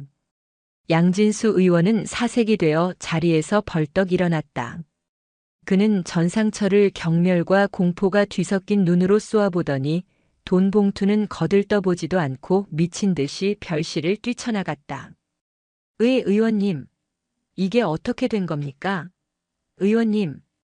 홀로 남겨진 전상철은 부들부들 떨었다. 모든 것이 엉망이 되어버렸다. 완벽하다고 생각했던 계획이 한순간에 물거품이 되었다. 누군가 있다. 우리의 모든 것을 알고 우리를 조롱하며 파괴하려는 정체불명의 존재가. 그의 등골을 타고 차가운 식은땀이 흘러내렸다. 알파전자 창고. 서진과 2 남자는 모니터를 통해 모든 상황을 지켜보고 있었다. 아주 꼴 좋군요. 저 2 이제 서로를 절대 믿지 못할 겁니다. 김도식이 통쾌하다는 듯 웃었다. 일단 급한 불은 껐습니다. 하지만 이걸로 끝이 아니겠죠. 박기범이 말했다. 서진은 말없이 고개를 끄덕였다. 그래. 이건 시작에 불과해. 뱀의 꼬리를 잘랐을 뿐이야. 이제 놈들은 극도로 예민해지고 더 난폭하게 나올 거다. 하지만 동시에 내부에서는 균열이 시작되겠지. 그녀의 시선은 전상철을 비추는 모니터에 고정되어 있었다. 분노와 공포에 질려 부하들에게 고함을 지르는 그의 모습이 보였다. 이제부터는 심리전이다. 놈들이 스스로 무너지게 만들어야 해. 첫 번째 반격은 성공했다. 하지만 진짜 전쟁은 이제부터 시작이었다. 청계빌딩 5층 전상철의 사무실은 그야말로 살얼음판이었다. 값비싼 양주병과 잿더리가 바닥에 나뒹굴었고 고급 가죽 소파는 칼로 그은 듯 갈깔이 찢겨 있었다. 전상철은 핏발이 선 눈으로 무릎을 꿇고 있는 부하들을 노려보았다. 그 중에는 경찰서에서 풀려나자마자 끌려온 황철민도 있었다. 이 병신 같은 새끼들. 고작 가게 하나 처리 못해서 4명이 다 경찰서에 잡혀가. 그것도 모자라서 양 의원님과의 약속까지 망쳐놔. 전상철의 고함에 부하들은 고개도 들지 못했다. 죄송합니다, 회장님. 근데 정말 이상했습니다. 갑자기 정전이 되고 어디선가 귀신 소리가 들리고 분명 누군가가 있었습니다. 복면을 쓴 놈이었습니다. 황철민이 필사적으로 변명했지만 전상철의 분노만 더욱 키울 뿐이었다. 귀신? 복면? 이 새끼가 아직도 정신을 못 차렸네. 전상철이 발로 황철민의 어깨를 걷어찼다. 하지만 그의 마음속 한편에도 설명할 수 없는 불안감이 싹트고 있었다. 을지 면옥에서 일어난 기이한 현상과 양 의원과의 자리에서 벌어진 일. 단순한 우연이라고 보기에는 너무나도 절묘했다. 마치 누군가 보이지 않는 곳에서 이 모든 것을 조종하고 있는 듯한 느낌. 내부 짓인가? 아니면 다른 조직에서? 전상철은 의심의 눈초리로 부하들을 하나하나 훑어보았다. 모두가 자신에게 충성을 바치고 있다고 믿었지만 이제는 그 누구도 믿을 수 없었다. 알파전자 작전 통제실. 세 사람은 숨을 죽인 채 모니터를 통해 그 광경을 지켜보고 있었다. 예상대로군요. 내부 분열이 시작됐습니다. 김도식이 만족스러운 미소를 지었다. 이제 불을 더 지펴줘야지. 서진이 박기범에게 눈짓했다. 박기범은 고개를 끄덕이며 키보드를 두드리기 시작했다. 그의 목표는 청계파의 자금을 관리하는 중간 간부 최 실장이라는 인물이었다. 최 실장이 관리하는 비자금 계좌에 손 좀 대겠습니다. 아주 약간의 숫자를 바꿔서 마치 그가 돈을 횡령한 것처럼 보이게 만드는 겁니다. 박기범의 손놀림에 모니터의 회계 장부 숫자가 미세하게 바뀌었다. 몇십억 원의 비자금 중에서 고작 몇천만 원. 하지만 의심의 씨앗을 심기에는 충분한 금액이었다. 다음 날 아침, 전상철은 밤새 한숨도 자지 못해 퀭한 눈으로 자금 보고를 받고 있었다. 그래서 이번 달 상납금은 총액이 얼마나 되는 거야? 그게 회장님. 약간의 오차가 있습니다. 장부상으로 약 5천만 원 정도가 비는 것으로 나옵니다. 최 실장이 식은땀을 흘리며 보고했다. 뭐? 5천만 원이 비어? 전상철의 눈이 번뜩였다. 어제부터 이어진 불길한 사건들에 돈까지 비기 시작하자 그의 의심은 확신으로 변해가고 있었다. 누군가 내부에서 자신의 뒤통수를 치고 있다. 최 실장, 너 나랑 일한 지 얼마나 됐지? 예. 아, 벌써 10년이 다 되어갑니다, 회장님. 10년 긴 시간이지. 근데 말이야, 나는 10년을 키운 개도 배가 고프면 주인 발뒤꿈치를 무는 법이라고 생각하거든. 전상철의 목소리는 얼음장처럼 차가웠다. 최 실장의 얼굴은 하얗게 질렸다. 그는 결백을 주장했지만 이미 의심에 사로잡힌 전상철의 귀에는 들리지 않았다. 그날 이후 청계파 내부에는 서로를 믿지 못하는 불신의 그림자가 짙게 드리워졌다. 전상철은 모든 간부들을 의심하며 뒷조사를 시작했고 간부들은 서로를 견제하며 살아남기 위해 발버둥 쳤다. 견고해 보였던 조직은 보이지 않는 균열로 인해 서서히 썩어 들어가고 있었다. 서진의 팀은 여기서 멈추지 않았다. 김도식은 다른 구역을 관리하는 경쟁 조직에게 청계파가 당신들 구역의 유흥업소를 노리고 있다는 거짓 정보를 흘렸다. 그 결과 을지로 일대에서는 청계파와 다른 조직 간의 작은 마찰이 잦아졌다. 전상철은 사방이 적이라는 생각에 더욱 히스테릭하게 변해갔다. 며칠 후 서진은 잠시 시간을 내어 할아버지를 찾아갔다. 망가진 컨테이너는 여전히 그 자리에 흉물처럼 방치되어 있었다. 근처 단칸방에서 지내는 할아버지는 그 사이 눈에 띄게 쇠약해져 있었다. 평생의 자부심이 무너진 노인은 삶의 의욕마저 잃어버린 듯 했다. 할아버지, 식사는 하셨어요? 서진이 사들고 온 죽을 내밀자 태수는 힘없이 고개를 저었다. 입맛이 없다. 그래도 좀 드셔야죠. 기운 차리셔야 다시 일어서시죠. 일어서서 뭘 하겠냐, 다 끝났는데. 태수의 텅 빈 눈동자를 보자 서진의 가슴이 미어지는 듯 했다. 그녀는 아무 말 없이 할아버지의 등을 쓸어들였다. 자신의 복수가 할아버지의 상처를 진정으로 치유할 수 있을까? 어쩌면 자신은 그저 분노를 해소하고 있는 것일지도 모른다는 죄책감이 들었다. 하지만 그녀는 멈출 수 없었다. 이 모든 것을 시작한 자들이 대가를 치르기 전까지는 결코 멈출 생각이 없었다. 할아버지의 저 무너진 자존심을 다시 일으켜 세우기 위해서라도 반드시 끝을 봐야 했다. 아지트로 돌아온 서진의 눈빛은 더욱 단단해져 있었다. 전상철이 곧 큰 거 한 방을 터뜨릴 거다. 그녀가 모니터를 보며 말했다. 감시 화면 속 전상철은 누군가와 비밀스럽게 통화하고 있었다. 양 의원과의 연결고리가 끊기고 조직 내분과 외부 마찰로 자금줄이 마르자 그는 위험한 도박을 준비하고 있었다. 알겠습니다. 물건은 인천항을 통해 들어오는 거죠? 거래 장소와 시간은 다시 알려주십시오. 이번 것만 성공하면 자금 문제는 한 방에 해결됩니다. 박기범이 통화 내용을 분석하며 말했다. 인천항 밀수품 거래인 것 같습니다. 규모가 꽤 커 보입니다. 드디어 뱀이 머리를 내미는군. 김도식이 비릿한 미소를 지었다. 서진의 눈이 빛났다. 지금까지는 뱀의 몸통을 흔들며 정신을 빼놓는 작전이었다. 하지만 이제는 달랐다. 놈들이 스스로 파멸의 길로 걸어 들어오고 있었다.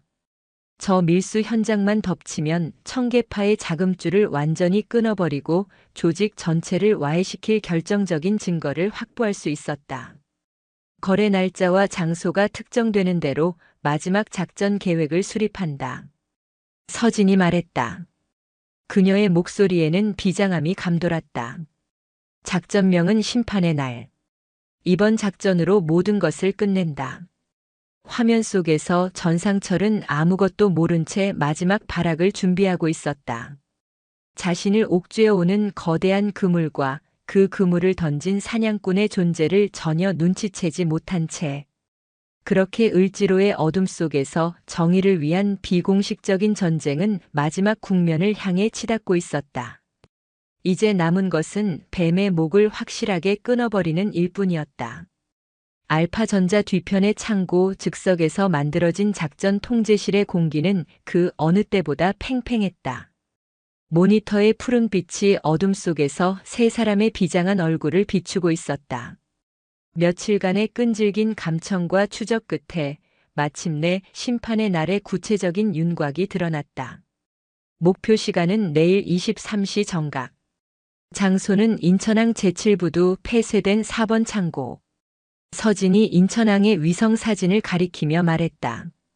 그녀의 목소리는 낮고 침착했지만 그 안에는 결전을 앞둔 지휘관의 강렬한 의지가 담겨 있었다. 거래 물품은 스위스산 고급 시계 위조품, 일명 슈퍼 클론들입니다. 정품 시가로 따지면 약 300억 원대에 달하는 물량입니다. 이 정도면 전상철이 한 방에 제기하고도 남을 액수죠. 박기범이 해킹으로 빼낸 거래 내역서를 화면에 띄우며 설명했다. 컨테이너 선박을 통해 밀수된 물품을 항구의 보안 담당자를 매수해 폐창고로 옮긴 뒤 현금과 교환하는 전형적인 밀수 수법이었다. 거래 상대는 중국 삼합회 계열의 밀수 조직이야. 놈들도 보통 내기들은 아니지. 현장에는 청계파의 핵심 조직원 최소 15명, 그리고 중국 측 인원 5명 이상이 무장을 하고 있을 가능성이 높다. 김도식이 수집한 정보를 덧붙였다. 단순한 조폭 소탕이 아니었다. 어쩌면 총기까지 소지했을지 모를 위험한 범죄자들을 상대로 단 3사람이 맞서야 하는 작전이었다. 실패는 곧 죽음을 의미할 수도 있었다. 리스크가 너무 큽니다. 경찰에 정보를 넘기는 게 박기범이 조심스럽게 말했지만 서진은 고개를 저었다. 안 된다. 경찰에 넘기면 놈들은 꼬리만 자르고 빠져나갈 거다. 전상철은 어떻게든 법망을 피할 테고 보복은 상상할 수 없는 형태로 할아버지와 우리 주변을 향하게 될 거야. 이 싸움은 우리가 시작했고 우리가 끝내야만 해. 그녀의 단호한 말에 더 이상 이견은 없었다. 작전 계획을 브리핑한다. 서진은 작전판 앞으로 섰다. 그녀의 눈빛은 707부대에서 대테러 작전을 지휘하던 그때로 완벽하게 돌아와 있었다. 박하사, 자네는 현장에 투입되지 않는다. 이 차량을 이동식 지휘 통제실로 삼아 반경 2km 밖에서 우리를 지원한다.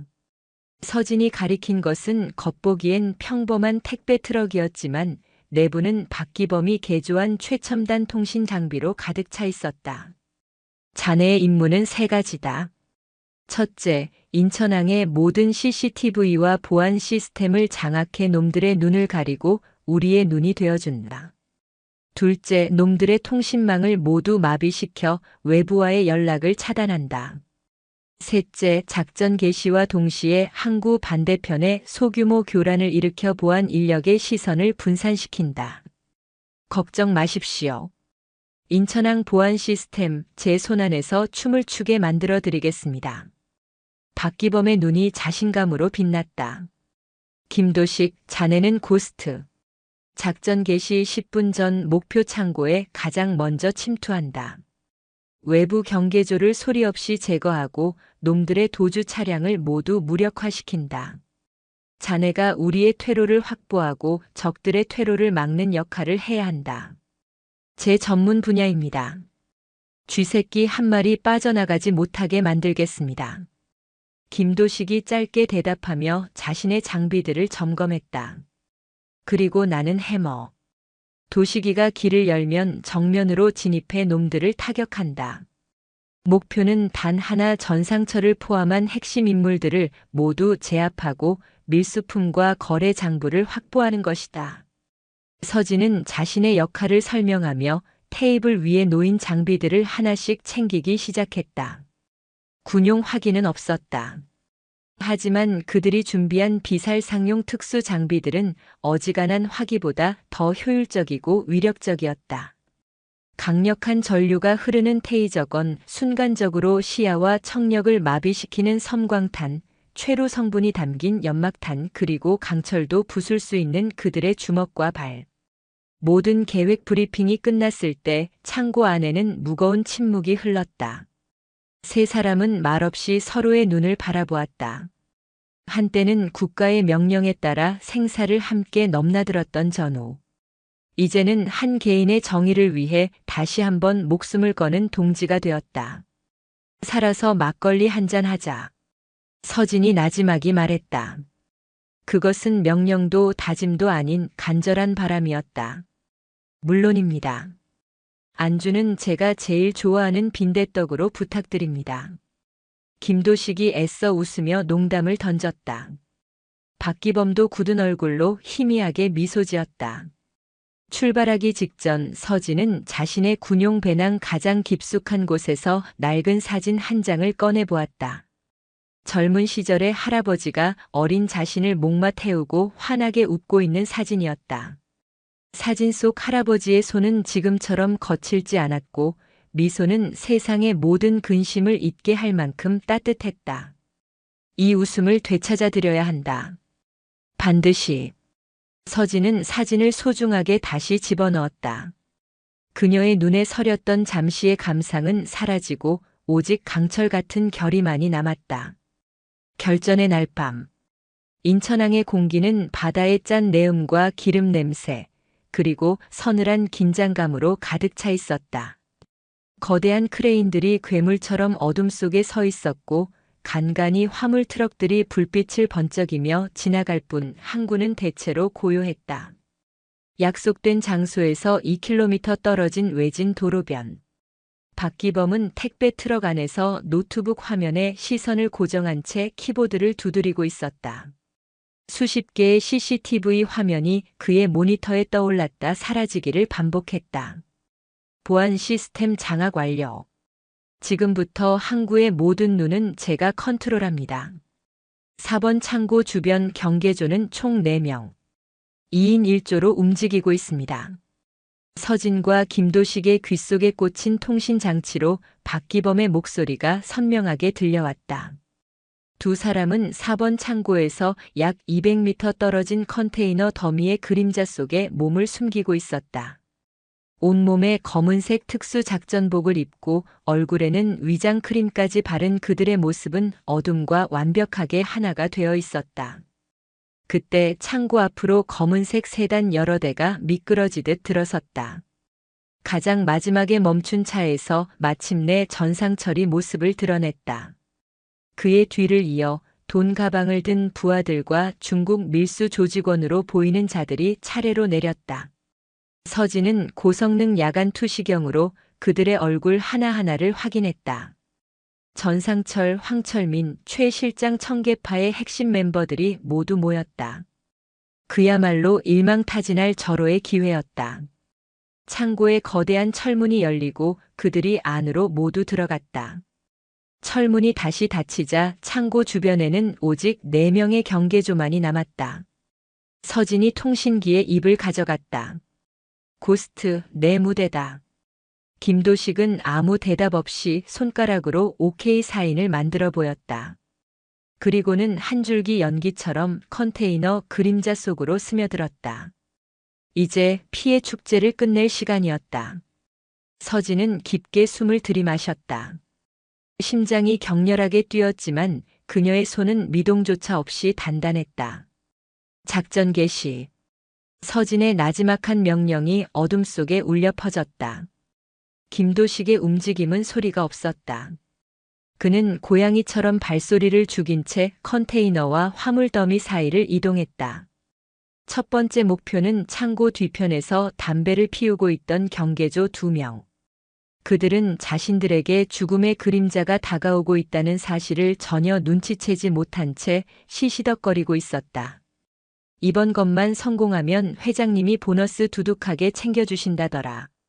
하긴 요즘 분위기 완전 개판이었잖아. 뭐에 신 것처럼 일도 계속 꼬이고. 그들의 대화가 멎은 것은 동시였다. 김도식이 등 뒤에서 번개처럼 나타나 양손으로 두 사람의 목덜미를 정확하게 가격했다. 억소리도 내지 못하고 두 사람은 그대로 정신을 잃고 쓰러졌다. 김도식은 그들을 컨테이너 뒤편으로 끌고 가 단단히 결박했다. 후방 경계조 2 제거 완료. 김도식의 보고를 들으며 서진은 창고 정문을 지키는 나머지 2명을 향해 천천히 접근했다. 박하사 지금이다. 서진의 신호에 박기범이 키보드의 엔터키를 눌렀다. 그 순간 항구 반대편에 있던 거대한 컨테이너 크레인의 경고등이 미친 듯이 번쩍이며 요란한 경보음을 울리기 시작했다. 뭐야? 저쪽은 왜 저래? 정문을 지키던 경계조의 시선이 반사적으로 경보음이 울리는 쪽으로 쏠렸다. 그 찰나의 순간 서진이 움직였다. 그녀는 어둠을 찢고 달려나가 한 명의 턱을 팔꿈치로 가격하고 다른 한 명의 복부를 무릎으로 들이받았다. 특수부대에서 연마한 근접 격투술 특공무술의 정수였다. 2명의 경계조 역시 비명 한 번 지르지 못하고 무력화되었다. 외부 상황 종료. 진입 준비. 서진은 창고의 작은 쪽문을 통해 내부를 살폈다. 희미한 전등 불빛 아래 전상철과 중국 조직원들이 거대한 컨테이너 앞에 모여 있었다. 컨테이너 문이 열리자 안에는 명품 시계 위조품이 가득 담긴 상자들이 산처럼 쌓여 있었다. 한쪽에서는 청계파 조직원들이 돈 가방을 열어 현금을 확인하고 있었다. 거래가 막 성사되려는 순간이었다. 지금부터 파티를 시작한다. 서진은 김도식과 눈빛을 교환했다. 김도식은 창고의 전력 차단기를 향해, 서진은 정문을 향해 동시에 움직였다. 쾅! 박기범이 원격으로 조종하는 소형 드론이 창고의 유리창을 깨트리며 안으로 돌진했다. 드론에 장착된 스피커에서는 찢어지는 듯한 사이렌 소리가 울려 퍼졌다. 동시에 김도식이 전력 차단기를 내렸다. 창고 안은 순식간에 암흑과 혼돈에 휩싸였다. 뭐야? 짭새다. 불 꺼. 누가 불 껐어? 놈들이 우왕좌왕하는 사이 서진이 창고 정문으로 섬광탄 2개를 던져 넣었다. 펑 하는 굉음과 함께 창고 안은 눈을 뜰 수 없을 정도의 섬광과 귀를 찢는 폭음에 휩싸였다. 서진과 김도식은 특수 제작된 고글과 귀마개를 착용한 채 혼란의 한복판으로 뛰어들었다. 이제부터는 일방적인 사냥이었다. 서진은 가장 가까이 있던 조직원의 팔을 꺾어 제압하고 그의 몸을 방패 삼아 다른 조직원들을 향해 테이저건을 발사했다. 지지직 하는 소리와 함께 푸른 스파크가 튀며 건장한 사내들이 비명을 지르며 쓰러졌다. 김도식은 뱀처럼 움직였다. 그는 어둠 속에서 나타나 조직원들의 관절과 급소를 정확하게 가격하며 하나씩 쓰러뜨렸다. 칼을 빼드는 놈, 강목을 휘두르는 놈 할 것 없이 그의 상대가 되지 못했다. 이놈들. 쏴버려. 혼란 속에서 정신을 차린 중국 조직원 중 하나가 품에서 권총을 꺼내려 했다.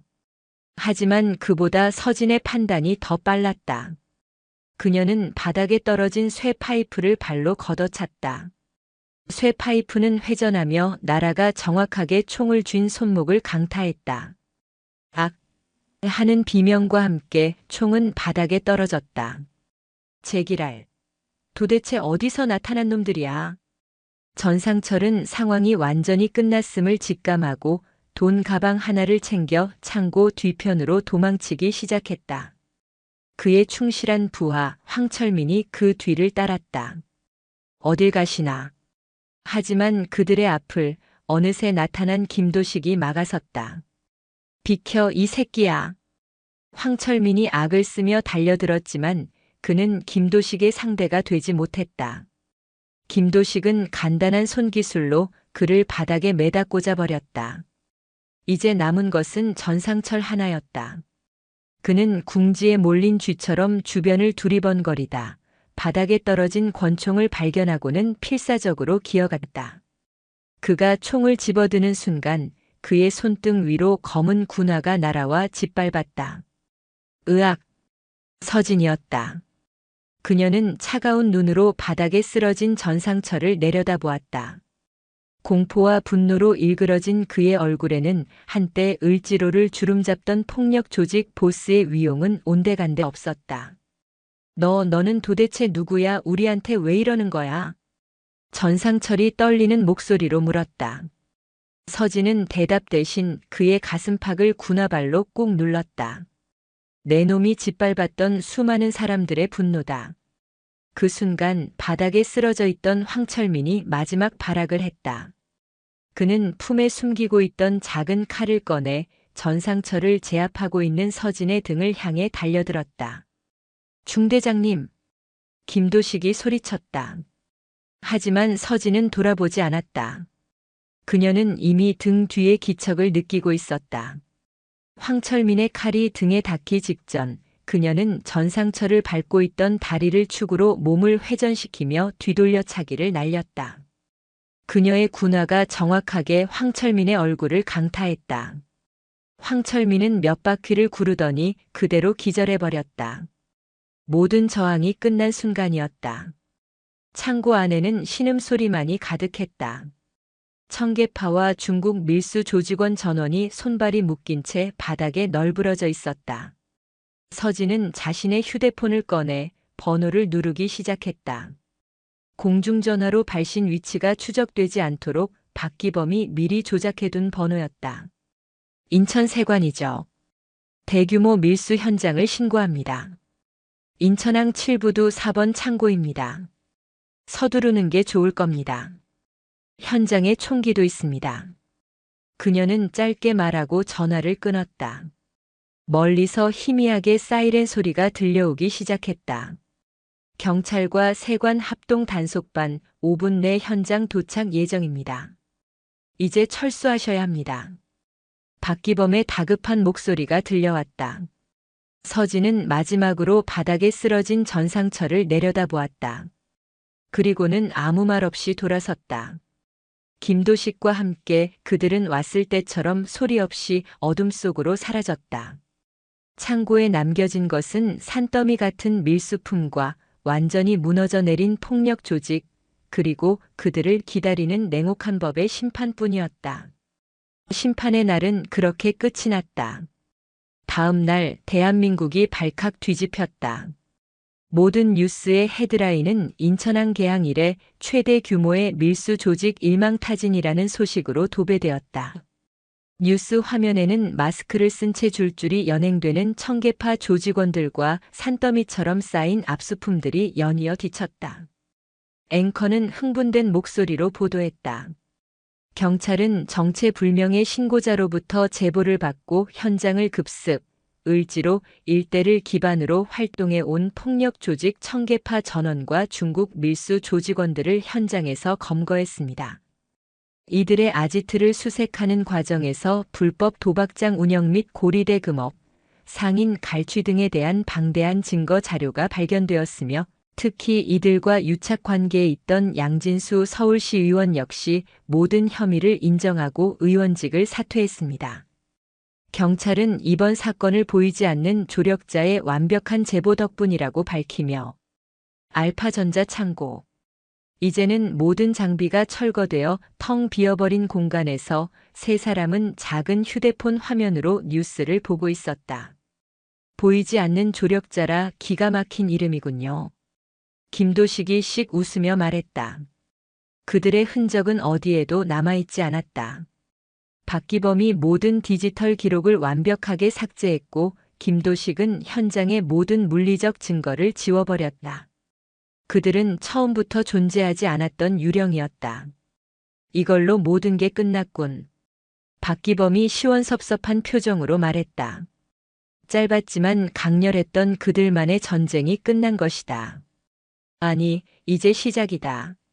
서진이 조용히 말했다. 그녀의 시선은 뉴스 화면 속 망연자실한 표정으로 연행되는 전상철에게 향해 있었다.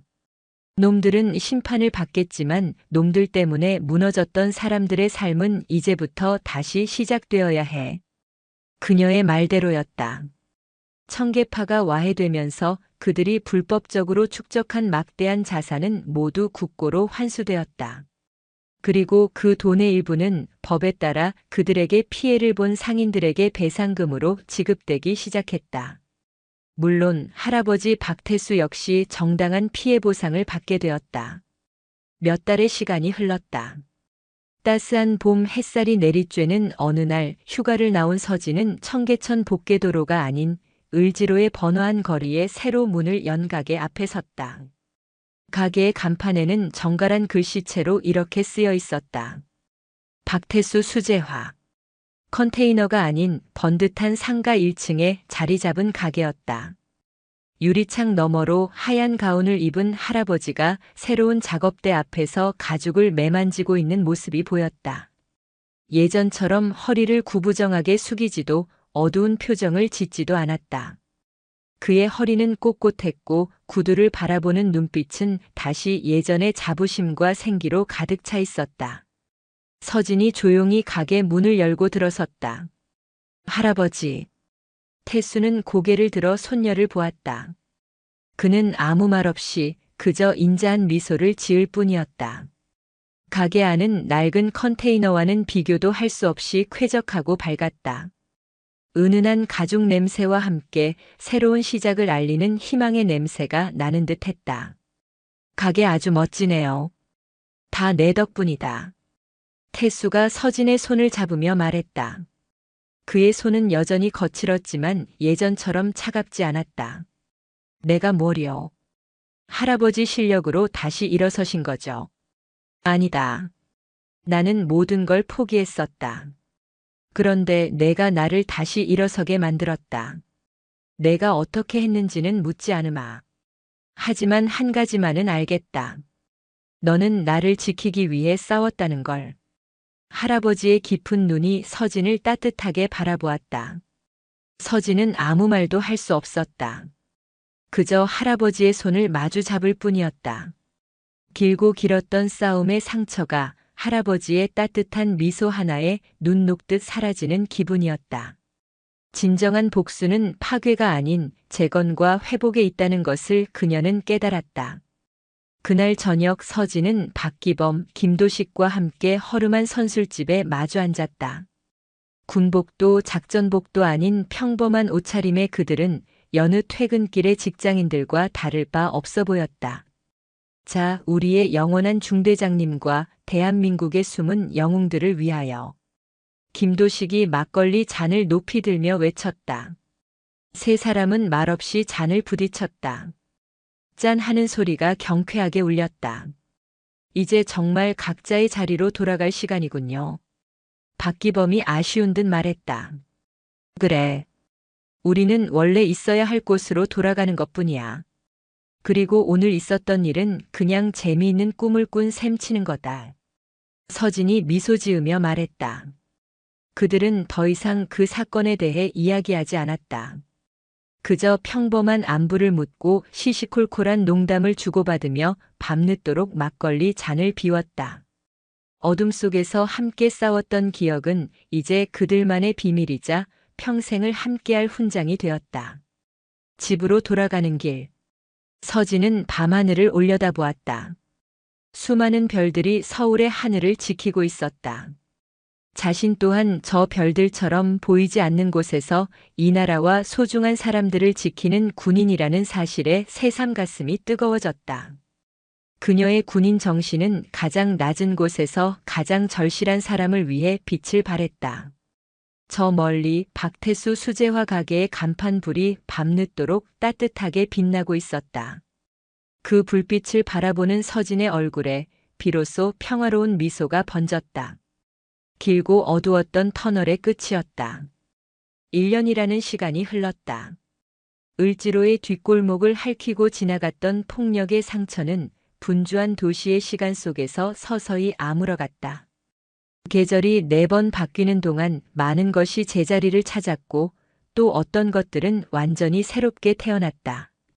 가을볕이 따사롭게 내리쬐는 어느 오후 박태수 수제화 가게는 손님들로 북적였다.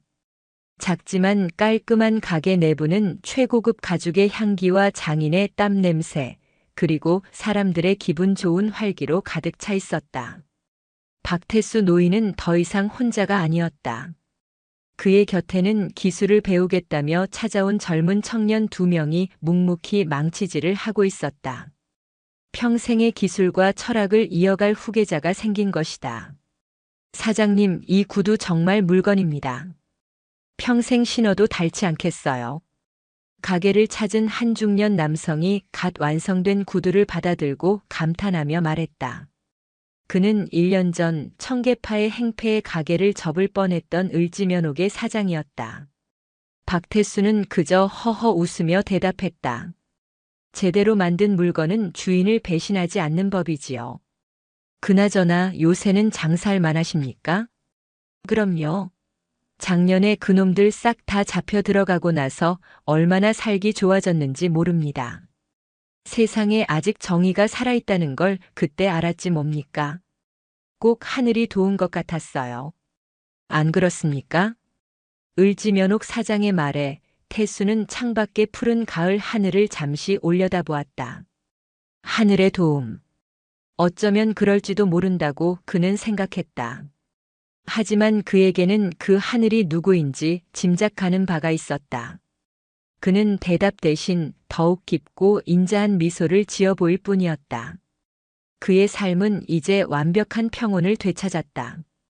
떨리던 손은 다시 섬세하고 단단한 장인의 손으로 돌아왔고 텅 비었던 눈에는 자신의 일에 대한 자부심과 미래에 대한 희망이 가득 담겨 있었다. 같은 시각 용산 전자상가. 알파전자는 예전의 비좁은 가게에서 벗어나 2배는 더 넓은 곳으로 이전해 있었다. 박기범은 더 이상 기름때 묻은 작업복을 입지 않았다. 깔끔한 셔츠 차림의 그는 젊은 직원에게 무언가를 가르치며 환하게 웃고 있었다. 그의 가게는 이제 단순한 전파상이 아니라 복잡한 데이터 복구와 보안 솔루션을 제공하는 유망한 IT 업체로 성장해 있었다. 그의 사무실 TV에서는 경찰의 첨단 사이버 범죄 수사 성공에 대한 뉴스가 나오고 있었다. 범인 검거에 결정적인 역할을 한 익명의 제보자가 있었다는 내용이었다. 뉴스를 본 박기범은 그저 씩 웃으며 자신의 커피 잔을 들어 올렸다. 그는 이제 어둠 속에서 싸우지 않았다. 대신 자신의 기술을 양지에서 사람들을 돕는 데 사용하고 있었다. 그에게는 그것이 더 큰 보람과 기쁨을 가져다 주었다. 강남의 한 오피스텔.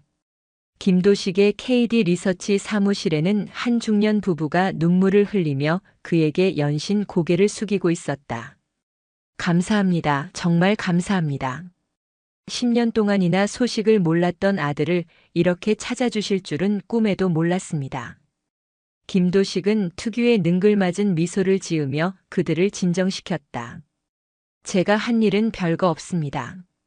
아드님이 부모님을 그리워하고 있었기에 가능했던 일입니다. 이제 맛있는 밥 많이 챙겨주십시오. 부부가 돌아간 후 김도식은 창가에 서서 담배에 불을 붙였다. 그는 더 이상 위험한 곳에 침투하지 않았다.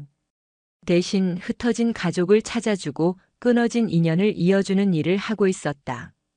예전처럼 심장이 터질 듯한 스릴은 없었지만 가슴 한구석이 따뜻해지는 충만함이 있었다.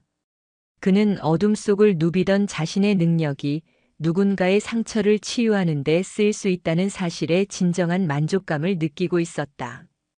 그 주 주말 이서진 중령은 휴가를 받아 다시 서울을 찾았다. 각 잡힌 정복을 입은 그녀의 모습은 그 어느 때보다 늠름하고 당당했다. 그녀가 향한 곳은 물론 할아버지의 새로운 가게였다. 가게에 들어서는 손녀를 본 박태수의 얼굴에 환한 미소가 번졌다. 그는 잠시 일손을 멈추고 가게 안쪽에서 정성스럽게 포장된 상자 하나를 들고 나왔다. 서진아, 이리 와보거라.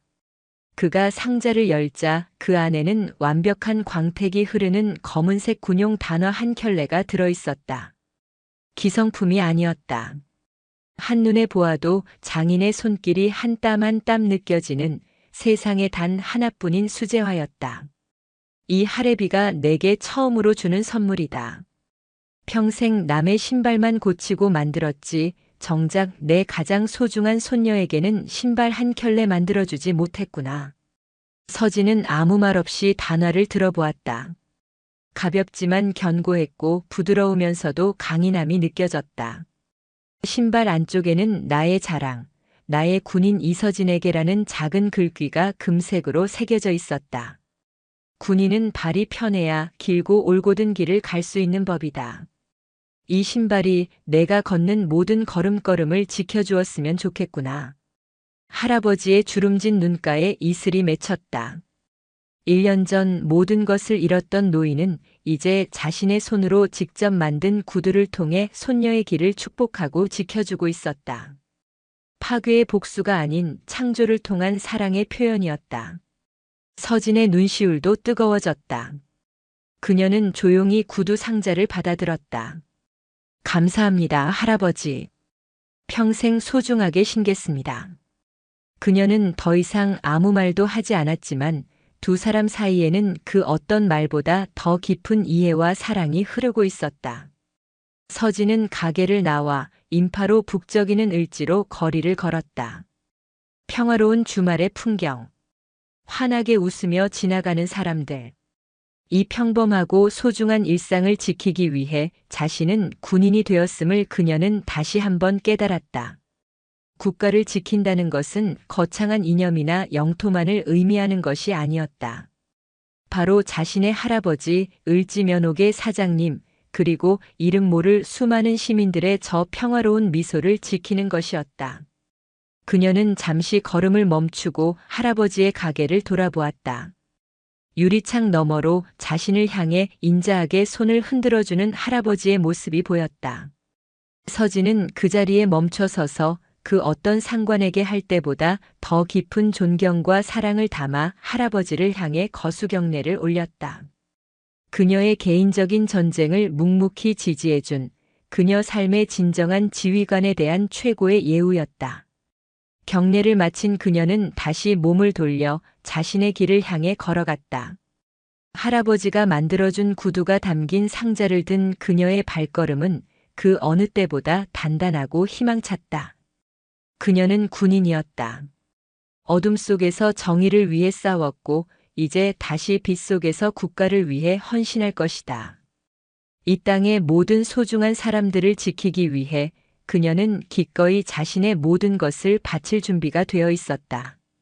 영원한 군인 이서진 중령의 심장은 조국과 가족을 향한 뜨거운 충성심으로 다시 한번 고동치기 시작했다. 길고 길었던 싸움은 끝났지만 그녀의 진짜 임무는 이제부터 시작이었다.